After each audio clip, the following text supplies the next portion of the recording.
Ayan nila. So, good morning. So, may time tayo. So, kayo mag-alala. Pagkatapos ito, wala tayong quiz. Hindi ko rin kayo gagritan. Hindi rin ako maniningil. Wala. Okay? So, kung tayo lang. So, ang gusto ko lang, bawat isa ay makinig, maayos. Okay? Kaya sige, panubago na lahat. Diba? Cellphone, ang dami. Okay, yan. Sige lang tayo. Mahaba ng 30 minutes. Hindi tayo ako din ng 30 minutes niya. Alright? Kaya mapaniwala. Alright? Ano yung ginagawa mo? Pwede. Madali lang yun. Kaya. Alright, so dito muna tayo sa kanya. I believe meron tayong matutulog. Okay? So, siguro kilala niyo na ako at ako yung nag-aral dito. Napunta niyo ako dito. At marahil ay nakapunta na rin ako sa mga rooms niyo or kung sino pa man. Kaya, iyan pala ulit. Iyan kila galing sa Christian Bible Baptist Church. Pero hindi naman ako sa religion. Malaman ko naman dito sino dito ang ibang religion maliban sa Catholic. Magtaas na kamay. Ano religion mo? Born again. Sino pa? Yes, sino pa narinig ko? Sino pa? Iba. Pero bang kayo dito? Muslim. Muslim? Pero sino Catholic? Catholic. Asa ka ba? Catholic. May naas daw. Baba. Okay, pero huwag kayo mag-alala. Okay? Ay, meron ba dito nagsiserve? Or talagang devoto? Nagsiserve. Ano dito yan? Serve. Sa church. Sa Krista. Alright. So, pero huwag kayo mag-alala. Hindi ito patungkol sa religion. Okay? Hindi ko kayo tuturuan ng doktrina namin. Hindi ako dito para makapag-debate. Gusto makinig lang kayo. Ako naniniwala, magiging blessing to sila. Isang amen naman dyan bago ko magtuloy. Amen! Bago ko magtuloy, tingin muna kayo sa katabi na. Okay? Tingin sa katabi. Repeat after me. Ako'y nagpapasalamat. Sa Panginoon. Na nandito ka. Ako'y nagpapasalamat. Na hindi kita kamukha. Thank you, Lord. Amen. Okay, ito naman ako. Mag-isip kayo ng letra, Tagalog, nag-i-start sa S, nagtatapos sa letter A, Tagalog. Santa. Maliban sa Santa. Tiyangi. Tagalog. Yung pag narinig mo, makaka-relate kayo. Sige.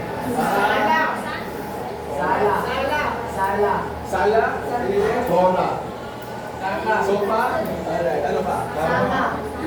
Ano siya? Tatlong syllable. Tatlong. Saan? Bigyan ng clue. Yung letter niya pangalawa is letter U. Sumama. Bakit? Sumama, pwede. O ano pa? Sumama, pwede. Sino na? Siret. Sabihin ko. Sumaya. Sinong gusto maging malungkot? Meron ba? At tanong, paano sumaya ang isang kabataan na tulad ko? Anong ginagawa? Hinahanap yung bagay na gagawin niya para sumaya. Hinahanap yung tao na magpapasaya. Tama?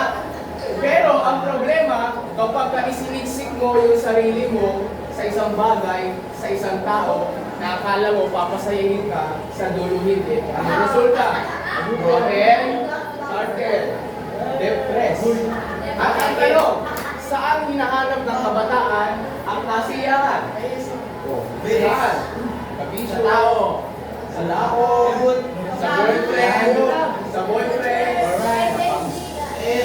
nakakalungkot, saan? Pinakamalala, sa kasalanan. Pero tanong, mga kabataan, mga grade 11, tama, grade 11 students. Pero, pwede ba maging masaya sa kasalanan? Pwede, pero kasama. Pwede ba maging masaya sa kasalanan? Pwede na kasama. Ang sagot, pwede. Pero, hindi mo pwedeng piliin yung magiging result. Meron ako sa sa inyo. Okay, meron mabasa. Mabasa natin sa, sino Vice President? Vice President? Uy! Si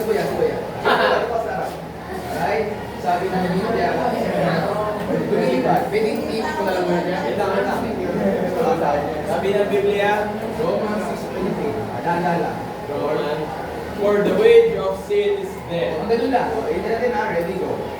For the wage of sin is death. Sabi ng Bible, ang kabayaran ng kasalanan ay Sins of death. death. Yes, kamatayan. Sinong hindi mamamatay?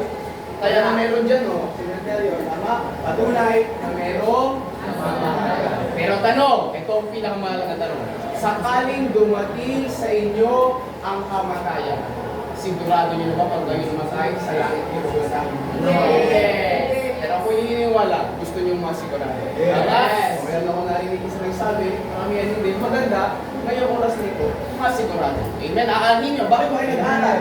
Para makakuha ng mataas na grado, tama? Pag nakakuha ng mataas na grado, makakuha ng scholarship sa college, sa mapagtapos, umabot mo yung pangarap mo, magkaroon ng magandang trabaho, magkumita ng magandang pera, magkaroon ng pamilya, maging successful. Pero aanhin mo, isang araw, yumaman, sumikat, mas maging sikat ka pa sa artista na iniidolo mo, mas yumaman ka pa, namatay, impyerno ang punta. Merong kwenta? Wala. Mga kabataan, makinig kayo ngayon. Pwedeng magkaroon ng kwenta ang buhay. Pinakamahalaga, dapat alam mo bago dumating ang kamatayan sa ang papupunta. Doon sa Amen. Itong bagay lang. Right? Amen. Unang bagay, sabi ng Biblia, lahat tayo ay makasalanan sa harapan. Tama? Yes. Sabihin mo ng iba, ay masipag naman ako, naglilinis naman ako, mabait naman ako sa estudyante, mabuti naman akong anak, hindi naman ako ganito, hindi naman ako ganyan. Pero katotohanan, lahat tayo nagkasala. Tama po ba? Yes. Pagsisinungaling, simpleng pagbubura, simpleng hindi pagsunod sa magulang. Alright? Yan tayo kasalanan. Simpleng backstab. Yan ay kasalanan. Pero, anong meron ngayon kung tayo ay nagkasala? Mga kabataan, mga grade 11 students, ano meron? Sabi ng Biblia na kung gaano katotoo na merong langit, ganoon din katotoo na merong lugar ng impyerno. Ano meron sa impyerno? Sabi ng Biblia, impyerno may apoy, may pukod na hindi namamatay. Na kapag ang isang tao pumunta sa impyerno, doon na siya magpasawalang hanggan, araw at gabi, susunugin, lulublubin sa dagat-dagat ng apoy ng impyerno, walang tao. Pero, sino ba ang pupunta ng impyerno? Lahat lang ba nasabihin natin sobrang makasalanan? Saan ang BJT rin dito? Saan ba ito? Oo. Sila lang ba? Nagnakaw? Pumatay ng tao? Mga nakakulong? Mga magkukulang? Sila lang ba pupunta ng impyerno? No, sir. Magbasa ulit tayo ng Bible, alright? O sinong girl naman, girl. Sabi na lang. Sabi natin. Isa-isayin natin, ha? Ito yung mga kasalanan na pupunta sa impyerno. Isa-isayin natin. Okay? Basta, fearful. Lahat ng duwag, hindi duwag sa away. Duwag sa salita ng Diyos. Hindi naniniwala sa Diyos. Ang hindi. Abominable. Pasok-lang. Murderers. Wala natin yan. Mamatay tao. Next is warmongers. Mga nangyayari. Sorcerers. Magkukulang. And idolaters, lahat ng sumasamba sa Diyos. Sabihin natin, hindi naman tayo doon. Tama? Yes. Hindi pa naman tayo nakapatay ng tao. Meron ba hindi namatay tao? Yes. Kulang ba? Hindi. Gusto lang nakapatay ko. Pero anong sabi sa dulo? And all liars. Anong Tagalog ng liars? Tuloy ang basa. Shall have dig.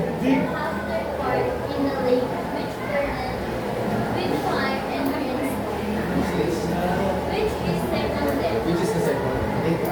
Sabi ng Biblia, ang lahat ng nabanggit na kasalanan, pati ang pagsisinungaling, ay merong bahagi doon sa dagat-dagatang apoy ng impyerno. Ano? Sinong hindi nakapagsinungaling sa akin? Meron po ba? Hindi. Nakapagsinungaling na kayo. Ako rin, nakapagsinungaling na rin. Kaya nga mga kabataan, tanggapin natin o hindi, pero totoo, dahil nga lahat tayo nagkasala, dahil lahat tayo nakapagsinungaling, actually, iisa lang nakarapat sa atin, lugar na impyerno. Pero ako naniniwala, wala sa inyong may gusto pumunta ng impyerno. Tama? Tama. Kaya salamat. salamat, pati ang Diyos, ayaw ng Diyos na ikaw at ako pupunta sa siguro napakinggan nyo na ang John chapter 3 verse 16.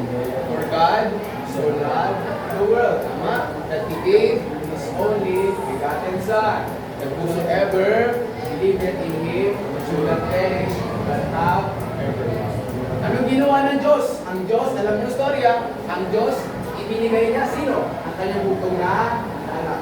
Si Yesu Cristo. Na siyang, what? Ipinako sa krus. Namatay, inilibing, pero siya ay muli nabuhay.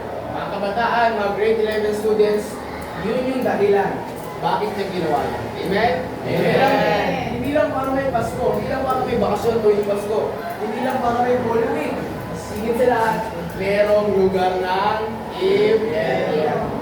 Sino pupunta sa impyerno? Lahat na ng sobrang makasalanan? Hindi. Lahat ng makasalanan. Sino hindi makasalanan dito? Sino hindi nakapagsinungaling? Tama. Kaya ang mga kabataan, makinig kayo, ang mga kabataan, magpakasaya sa kung anong gusto nilang gawin, magpakayaman, para naman kayo maganda, o pero mag-focus sa ibang bagay, sa kalokohan, isang araw, nasa impyerno na sila, gugustuhin nila ito, pero wala nang salamat! Wala pa tayo sa impyerno, buhay pa tayo. Amen? Amen. Kaya ngayon, makinig ka. Amen?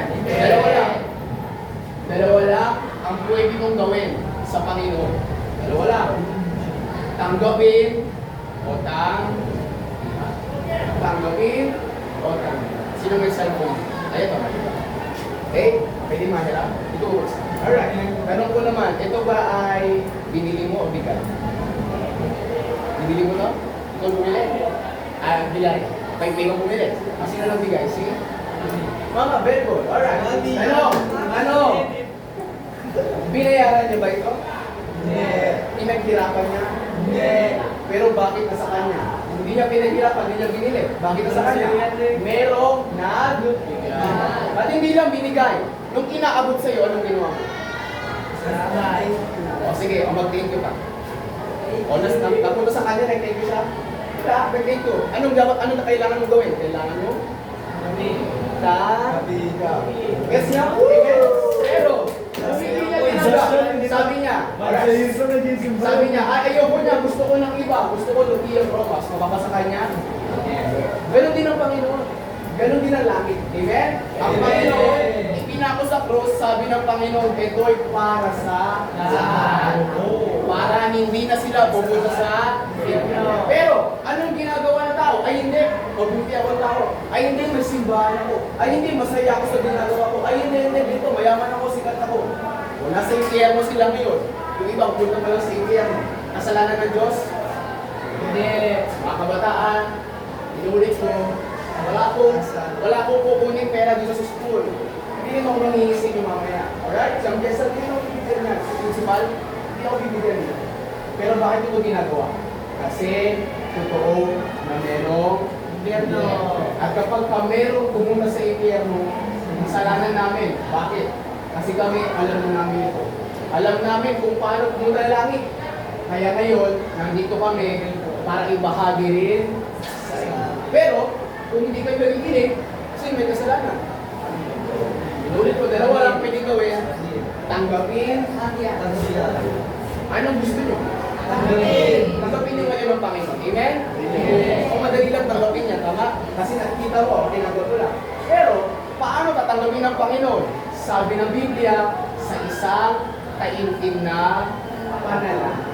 Kaya ngayon, manalangin tayo, mga kabataan, grade 11 students, gawin itong seryoso. Okay? Ako'y kabataan din, hindi tayo magkalayo, grade 11, by first year college, hindi tayo magkalayo. Alam ko yung feeling na naupo kayo dyan, na naguguluhan kayo, minsan nakukornihan, minsan nakukulik. Tama? Alam niyo bakit nakukornihan minsan tayo? Alam niyo bakit nakukulik tayo? Alam niyo bakit gano'n? Kasi totoo na merong Diablo. Anong trabaho ng Diablo? Bubuluhin ka. Bubulungan ka ng Diablo. Amen? Kaya ngayon, huwag mo pakinggan ng Diablo, tanggihan mo ang Diablo. Ang pakinggan mo, ang tanggapin mo, sino? Ang Panginoon. Tanggapin mo siya sa iyong puso. bilang iyong sariling tagapag-save. Amen? Ready po ba tayo mag-isa? Amen? So ngayon, magbibigkas ako. Magbibigkas ako ng panalangin. Ang nais ko lang gawin ninyo, sundan niyo ako sa isang boses para marinig ko. Higit sa lahat, buong puso para marinig ng Panginoon. Amen? Alright, sige tayo lahat. Sige, tayo mo po at umikip bilang pangalan si Diyos. Alright, mga bigla students. Narito ang panalangin. Sundan niyo ako. Gawin niyo ng buong puso. Narito ang panalangin. Sundan niyo. Dakilang Diyos, maraming salamat po sa oras na ito. Ako'y nakarinig ng inyong salita. Inaamin ko po na ako'y makasalanan, pupuntang impyerno. Ngunit salamat po, ibinigay mo ang iyong bugtong na anak, si Yeso Cristo. Siyang itinapos sa krus, namatay, inilibig, at muling nabuhay. Upang pagbayaran ang lahat aking mga kasalanan. May oras na ito, pinatanggap kita, Panginoong Jesus, sa aking puso, bilang sarili ko, tagapagligtas. Sa pangalan ni Jesus, Amen. Palakpakan din ang Panginoon. Alright, so sa panalangin na yan, sino ang inyong tinanggap? Jesus Cristo. Saan mo siya tinanggap? Sa puso. Amen? Siguro meron kang kaibigan, inis na inis ka sa kanya, tama? Pero kaya mo pa rin umiti sa tabi niya, tama? Pero sa ulo mo, sa isip mo, tama? Pero ang Diyos, hindi natin pwedeng lokohin. Basa niya ating puso. Alright, tinanggap niyo ang Panginoon sa inyong puso bilang inyong sarili. Tandaan niya, tagapagligtas. Saan lugar kayo niligtas ng Diyos? Saan tayo pupunta bilang kasalanan sa lugar ng impyerno? Tandaan niya. Amen? Amen! Tandaan niyo yan. Kahit mapakinggan niyo ito hindi, alright, ang mga tao masaya, mga artista, sabihan niya, artista, masaya sila, ibayakan sila, pero hindi sila makinig nito, hindi ako punta na kami ng kayo kayo makinig sa kanila. Amen? Salamat, makakakinig kayo na. So, niligtas kayo sa lugar ng impyerno. So, kung niligtas na kayo sa lugar ng impyerno, kailangan niyo pa rin pumunta doon? Hindi. Kung niligtas na kayo sa impyerno, kailangan niyo pa rin pumunta doon? Hindi na. Niligtas na kayo. Amen? Amen? Kaya kung hindi ka na sa impyerno pupunta, mga grade 11 students, hindi ka na sa impyerno pupunta, sakaling dumating ang kamatayan, saan ka na pupunta? Amen? Sigurado ba yan? Sigurado ba yan? Yes. May kaibigan ka na nako, hindi na naman. Okay lang yung tao lang yan. Pero ang Diyos siya. Sigurado, tutuparin niya ang kanyang pangarap. Amen? Ang kanyang pangarap. Kanina, nabanggit ko, sumaya. Tama? Yan yung tunay na ibig sabihin ng kasiyahan, kabataan. Amen? Alam mo, pag namatay ka, sa langit ka, ulitin mo, aanin mo, isang araw, mabot mo pangarap mo, mas humingin ka sa artistang pinala mo, mas maging mayaman ka pa sa kung sino mayaman dito sa mundo, namatay, impyerno ang punta. Mayroong kwenta? Pero bakit ngayon nilang nalaman to? Kasi, iba yung focus kasi natin. Amen? So, salamat, ngayong oras na ito, pinadala ko ng Panginoon dito para makakapagyan nyo. Amen? Inulit ko, nasa sa inyo, kung tinanggap nyo o tinanggap. And ako yuniniwala, kung tinanggap nyo ng buong puso yan, naintindihan nyo kung may ibig sabihin ng kasiyahan. Amen? Sabihin nyo, ay, ano ba yan? Wala nagmamahal sa akin, wala pumapansin sa akin, meron ang Panginoong Jesus. Amen? Kaya sana, naintindihan nyo. Kaya kami, alright, mabigyan ko lang kayo ng beso. Alright, mabigyan ko ng beso.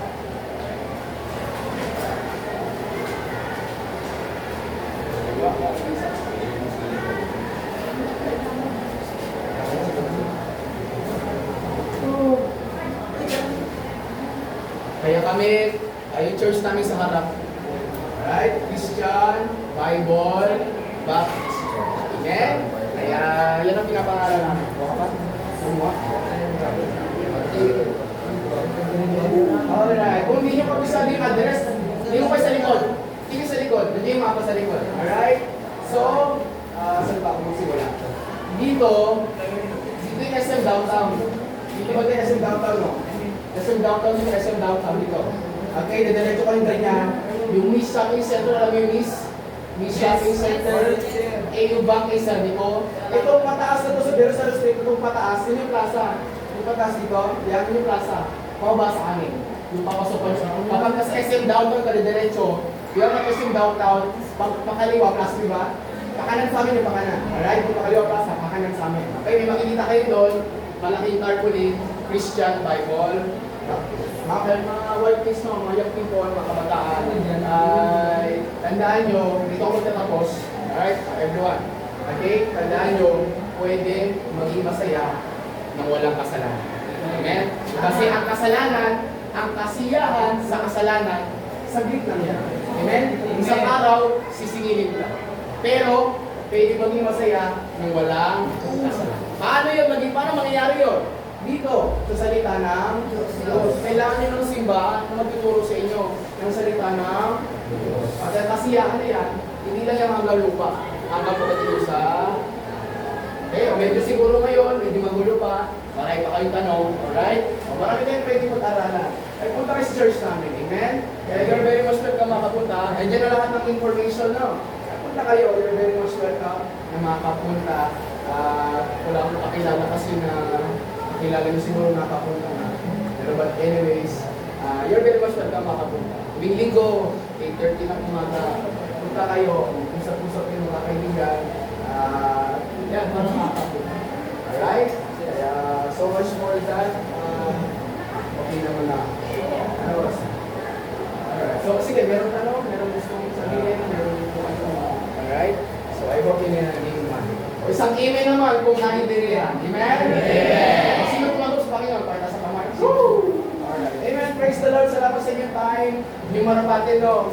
Ay,